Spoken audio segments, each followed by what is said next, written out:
Well, good afternoon from Two Happy Children Farm. Our crop is advancing pretty rapidly.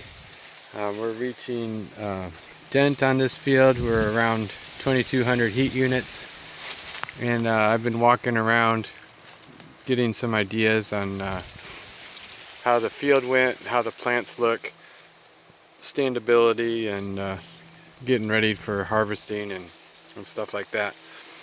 So today I'm finally in this part of the field. I wanted to get kind of a ballpark figure for what to expect for yields.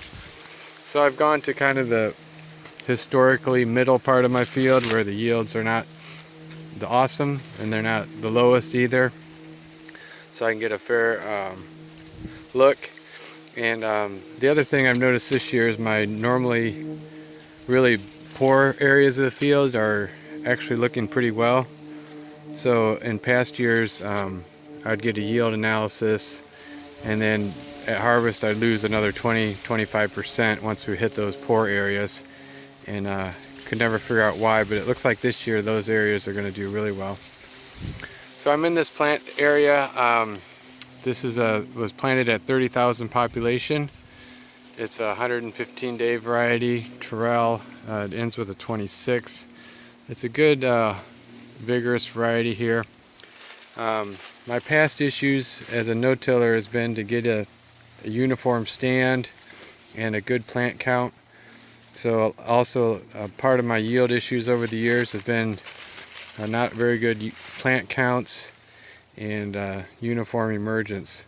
So I think this year we've taken care of both of those things.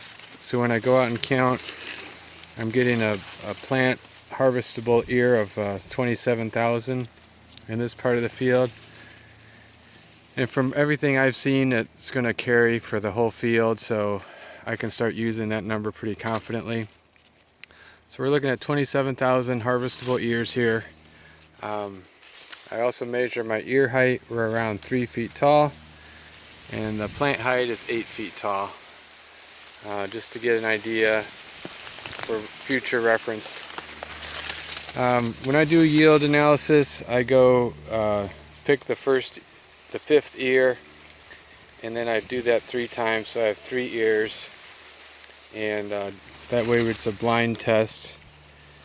And I go out and then I count the kernels on each ear. So that's 1 ear, that's another ear, and then farther down here we had our small ear out of the sample. So this way we're taking a sample, and what I found with those 3 ears, we have an average kernel count of 460 kernels, and given that population, we take 460 times 27, and if I have a heavy kernel, that's 75 per bushel, and if I have a light kernel, it's 90 per bushel. So it puts my yield in the range of 138 to 165 bushels an acre. And I think that's pretty fair for this part of the field and for my farm overall. We'll hope for that the kernels come out heavy and we end up at 165. We'll just have to see. But I think my plant population is very uniform, and across the field I think the yield is going to be pretty nice as well.